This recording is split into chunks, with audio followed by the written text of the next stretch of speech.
Vereador Júlio Kaminski protocolou junto ao Tribunal Regional Eleitoral pedido de desfiliação por justa causa do PSDB. Julgamento da concessão do habeas corpus do ex-presidente Lula mudou rotina de brasilienses. Curso de contabilidade da Unesc prepara ação no centro da cidade para que população tire dúvidas com relação à declaração do imposto de renda. Um herói da fé. Protestantes do mundo todo lembraram dos 50 anos da morte do pastor norte-americano Martin Luther King.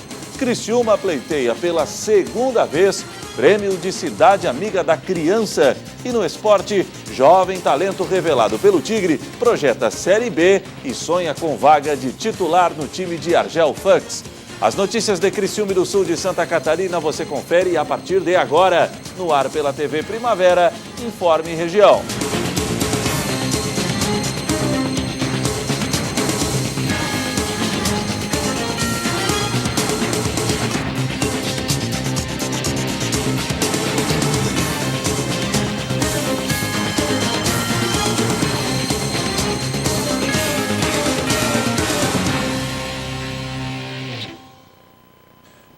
Hoje, quinta-feira, 5 de abril de 2018. Para você que sintoniza a tela da TV Primavera, uma boa noite.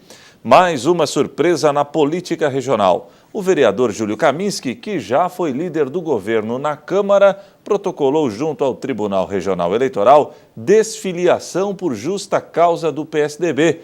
O prefeito Clésio Salvaro, presidente em exercício do Partido Criciumense, só irá se manifestar quando a sigla for notificada. A saída do parlamentar do PSDB já era previsível desde que Kaminski começou a votar contra projetos do Executivo encaminhados pelo prefeito Clésio Salvaro. A situação foi deflagrada no final da tarde de quarta-feira, quando o parlamentar protocolou junto ao Tribunal Regional Eleitoral um pedido de desfiliação por justa causa do partido. O que nós estamos propondo é uma ação declaratória de desfiliação partidária por justa causa. Essa é a ideia. O que é? Que palavrão é esse, né? O que é isso? Na realidade, isso nada mais é do que assegurar um direito de eu me desfiliar do partido que eu estou atualmente, né, e poder, sem comprometer o mandato. Essa é a ideia. É uma desfiliação motivada por uma decisão judicial. É o que eu tenho buscado na Justiça e quem está conduzindo esse processo, doutor Pierre. O cuidado tomado pela assessoria jurídica do legislador tem explicação. Kaminski não quer que o processo caracterize infidelidade partidária, o que poderia custar o cargo de vereador. Essa ação, ela nos dá o direito de desfiliar. É só isso. Ou seja, se o juiz concordar com os nossos argumentos, né, com o nosso posicionamento, e ele nos der o direito de desfiliar, aí sim, isso me assegura o próprio mandato. É claro que o partido tem o direito de se posicionar, existe a questão do primeiro suplente de se posicionar, o próprio Ministério Público vai se posicionar. Então, o que eu busco é um direito. Com o relacionamento desgastado entre o vereador e principalmente o prefeito Clésio Salvaro, grande líder da sigla na região, o edil não encontrou outra saída, a não ser deixar o ninho tucano. Desde o início do ano passado, eu sempre tive um posicionamento. Então, o pessoal fala que eu peço demais, faço muitos requerimentos, tenho uma posição que muitas vezes acaba deixando desconfortável, né, o passo e eu por pertencer da base. Então, as pessoas às vezes confundem, né, a ideia da minha posição com o fato de eu pertencer ao partido da base do governo, né? Sobre o seu futuro político, Kaminski foi cauteloso. É muito comum nessa época acontecer essas coisas.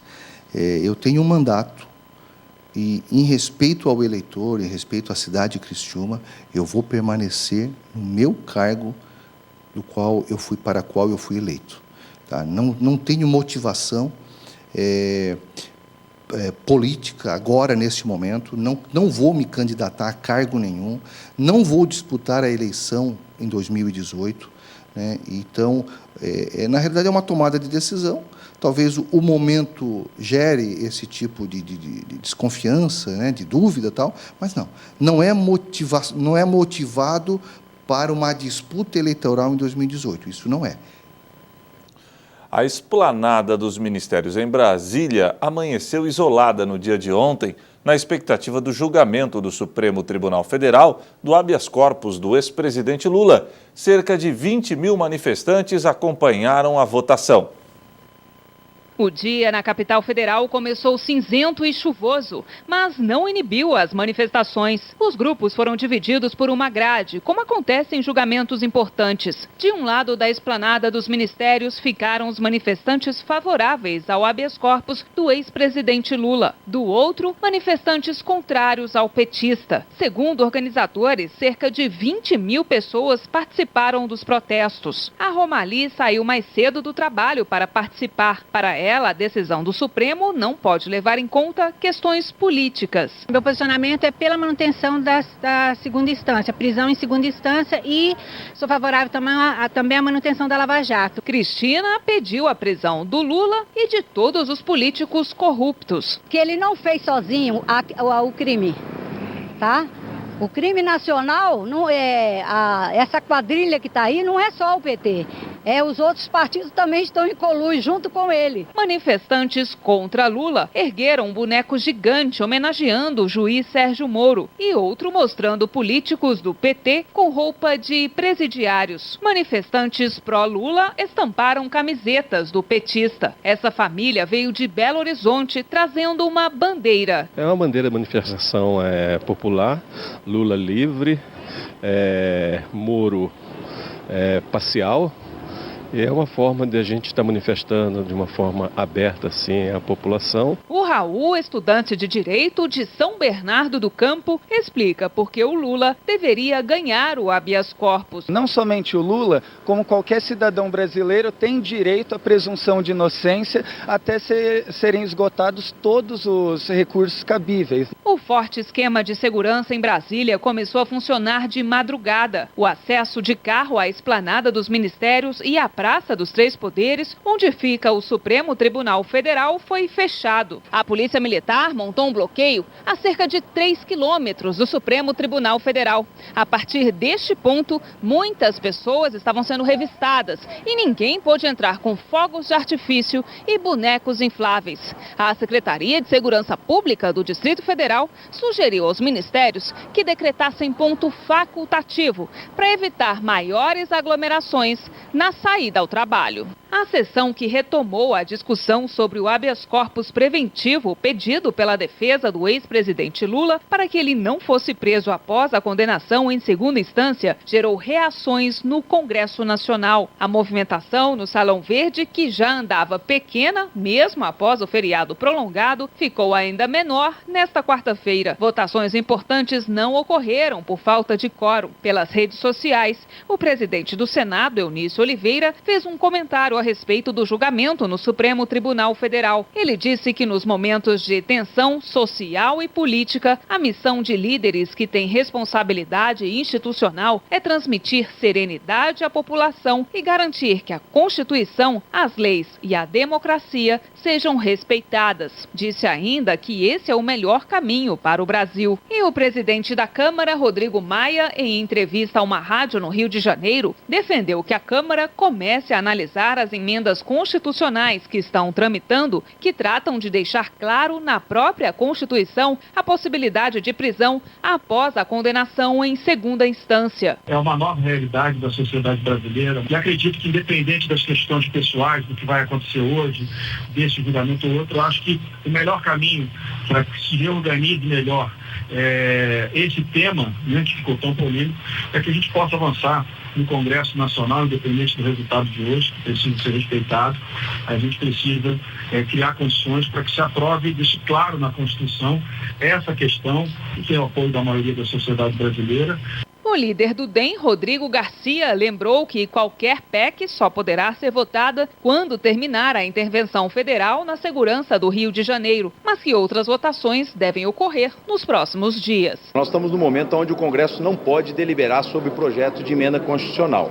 Passada a intervenção no Rio de Janeiro, é possível sim o Congresso Nacional avaliar uma mudança na Constituição brasileira que deixe claro essa questão da execução da pena em segunda ou terceira instância. Nos dias que antecederam antecederam o julgamento, o movimento suprapartidário ganhou força no Congresso, pegando carona no pedido de habeas corpus do ex-presidente Lula, para tentar derrubar no Supremo a prisão a partir da condenação da segunda instância. Com a situação de vários políticos na mira da Lava Jato e de outras investigações, até mesmo adversários como partidos do chamado Centrão, que incluem o PP, PR, PTB e até mesmo o MDB, passaram a apoiar o PT publicamente. Hoje, deputados da oposição e situação falaram sobre a possibilidade de Lula participar das eleições em 2018. As provas dos processos contra ele são frágeis, são fracas. A do triplex no Guarujá, e pareceu um processo direcionado, questionado. Então, na verdade, tem muito de político nesse processo. Por isso, nós defendemos que ele tenha o direito de participar, embora nós tenhamos um outro projeto, uma outra proposta e um outro candidato para concorrer. Ele está na ficha suja. E esse projeto que a própria oposição votou, né? E ele foi julgado na primeira e na segunda instância, né? Ele já é hoje inelegível. Ele vai se inscrever lá dia 14 de agosto e o Tribunal Eleitoral vai dizer não, o senhor é inelegível. Ele está fora da eleição. E atenção, o juiz federal Sérgio Moro decretou agora há pouco a prisão do ex-presidente Luiz Inácio Lula da Silva. Luiz Inácio Lula da Silva, segundo o despacho do juiz federal, tem até amanhã, 5 da tarde, para se apresentar voluntariamente à sede da Polícia Federal em Curitiba. No despacho, o juiz Sérgio Moro proibiu o uso de algemas e prometeu uma sala separada do ex-presidente, garantindo a sua integridade física e moral. Portanto, Luiz Inácio Lula da Silva deverá se apresentar à sede da Polícia Federal em Curitiba até amanhã às 5 da tarde, pois sua prisão acaba de ser decretada. A seguir, curso de contabilidade da Unesc prepara ação no centro da cidade para que a população tire dúvidas com relação à declaração do imposto de renda.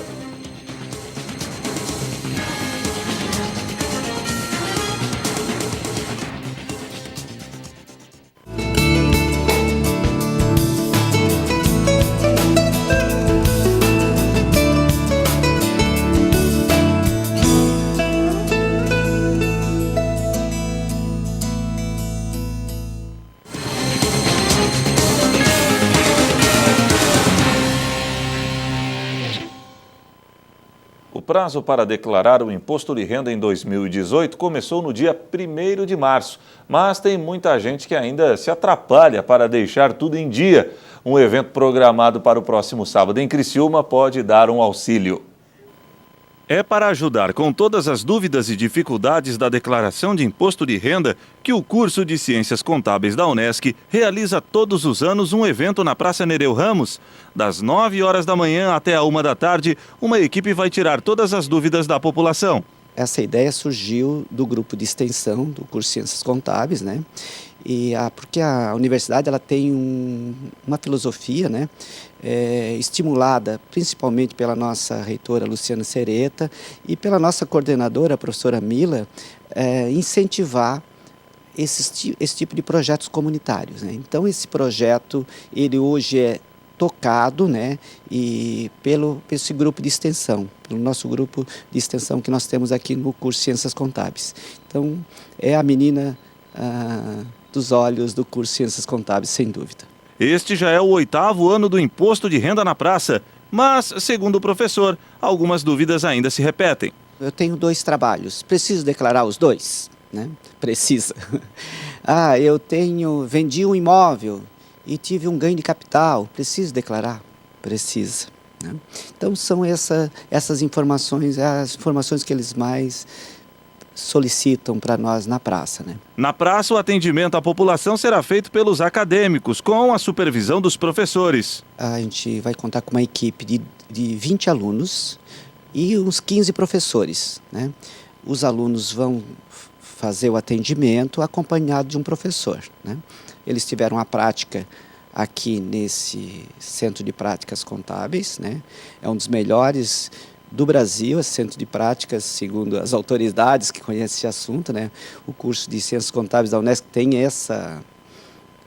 esse modelo muito interessante, elogiado por muitos especialistas da área. E além de sanar as dúvidas sobre a declaração, um dos objetivos da ação é orientar sobre a possibilidade de doar para o FIA, o Fundo da Infância e Adolescência. Na hora de declarar, é só direcionar o imposto para esse fundo, um hábito que não é comum por aqui. Segundo a Receita, não chega a 5% do valor que poderia ser doado, né? Então, nós temos muito para trabalhar. Criciúma já evoluiu bastante. O pessoal do FIA daqui já faz um trabalho há uns 8 anos também, né? Junto com o processo com a gente, com a universidade, com o curso de Ciências Contábeis, e já está dando resultado, né? Os valores já estão bem significativos, né? E vai ficar esse recurso aqui para doação e tal. O prazo para a declaração do imposto de renda encerra no dia 30 de abril em todo o país. O mundo relembrou os 50 anos da morte de um dos maiores pacifistas da história, o pastor norte-americano Martin Luther King. Ganhador do Nobel da Paz, Luther King lutou contra o racismo e obteve importantes conquistas para a população negra. Mas essa militância acabou custando a vida dele. A escravidão já havia sido abolida há quase 100 anos, mas o racismo ainda persistia. Era algo institucional, com a separação de brancos e negros prevista em leis. Foi neste cenário que se ergueu a voz do pastor Martin Luther King Jr. Ele representou milhões de negros norte-americanos que viviam à margem da sociedade. Uma militância que começou ao defender Rosa Parks, uma mulher negra que foi presa por se recusar a ceder o lugar dela no ônibus para uma pessoa branca. O pastor incentivou um bem-sucedido boicote ao transporte público que durou mais de um ano. Como resultado, a Suprema Corte decretou a ilegalidade da discriminação racial nos meios de transporte. Brancos e negros, enfim, eram iguais nesses meios, pelo menos no papel. O cenário que imperava na época, né, a gente está falando da década de 30, 40, 50, né, a gente tinha aí um cenário de violência e segregação racial. Então, quando a gente pensa nos Estados Unidos, no qual o Martin Luther King ele estava inserido, a gente está falando de um cenário de segregação racial, de desigualdade, de violência e da luta desse povo que foi segregado, né, por direitos de serem incluídos dentro desse processo social. As manifestações por igualdade lideradas pelo pastor pregavam a harmonia, a paz e a integração. Ele foi uma das personalidades mais importantes dos Estados Unidos em meio a toda a tensão provocada pela Guerra do Vietnã. Em um famoso discurso, Luther King alertou que o país estava tão preocupado com o poder militar que estaria morrendo espiritualmente. Eu tenho um sonho. Que meus 4 pequenos filhos um dia viverão em uma nação onde não serão julgados pela cor da pele, mas pelo conteúdo do seu caráter.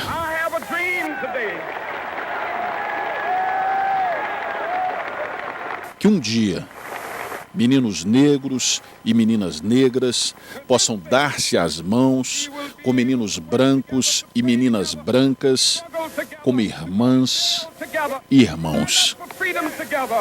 Eu tenho um sonho, que um dia todos os vales serão elevados, todas as montanhas e encostas serão niveladas. Os lugares mais acidentados se tornarão planícies, e os lugares tortuosos se tornarão retos, e a glória do Senhor será revelada, e todos os seres a verão conjuntamente.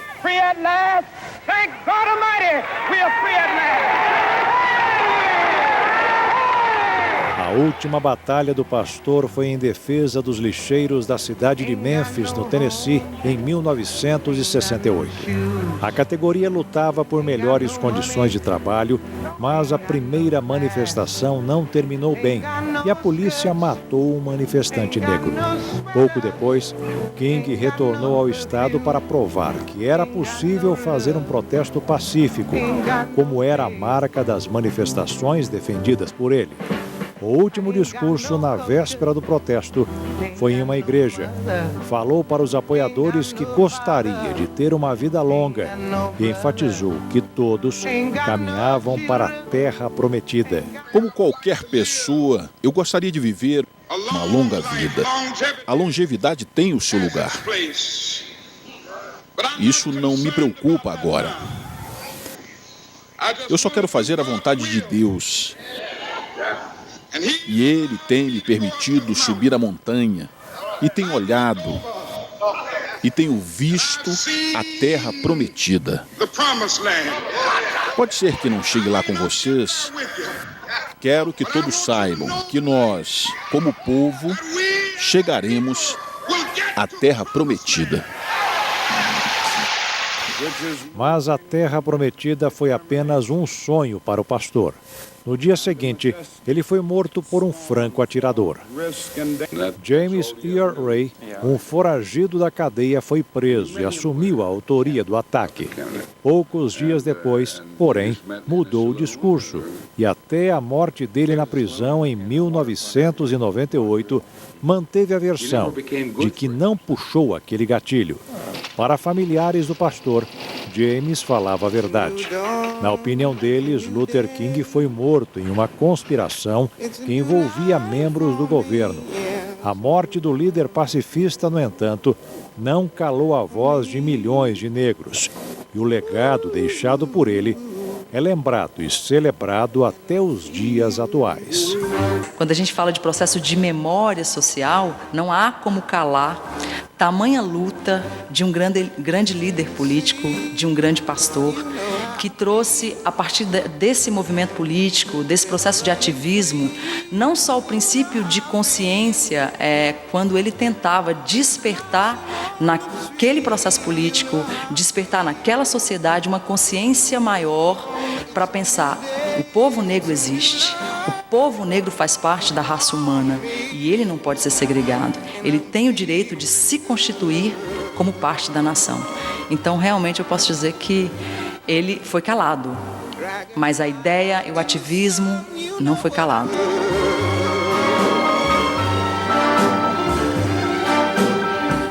Dragonfly out in the sun, you know what I mean, don't you know?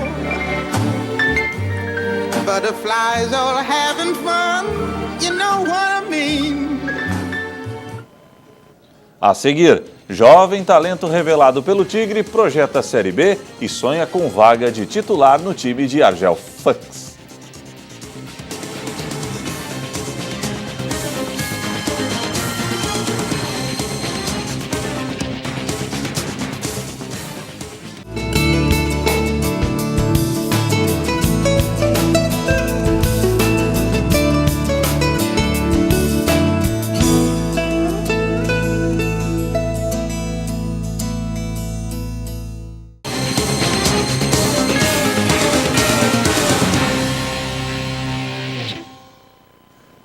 O município de Criciúma poderá ganhar pela segunda vez o prêmio Prefeito Amigo da Criança. Confira.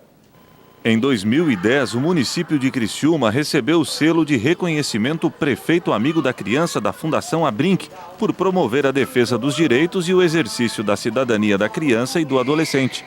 Em 2018, a cidade se encaminha novamente para receber a premiação, que ocorre através de uma avaliação ao fim da gestão. Um dos critérios do julgamento é o interesse e qualificação dos profissionais. Por isso, o município recebeu, na última terça-feira, os técnicos da Fundação Abrinq, responsáveis pelo programa Prefeito Amigo da Criança. Os profissionais promoveram capacitação, compartilhamento de conhecimento e também visitaram setores do município ligados ao tema. O programa Prefeito Amigo da Criança tem como compromisso dar suporte aos municípios ao longo dos 4 anos da gestão municipal. Para conseguir o selo de reconhecimento Prefeito Amigo da Criança, o gestor deve cumprir a agenda do programa, criando um processo de planejamento da política da infância e adolescência, apresentando evolução dos indicadores sociais no fim de sua gestão. Receberam a capacitação os conselheiros do Conselho Municipal dos Direitos da Criança e do Adolescente, do Conselho Tutelar e coordenadores dos Centros de Referência de Assistência Social do município.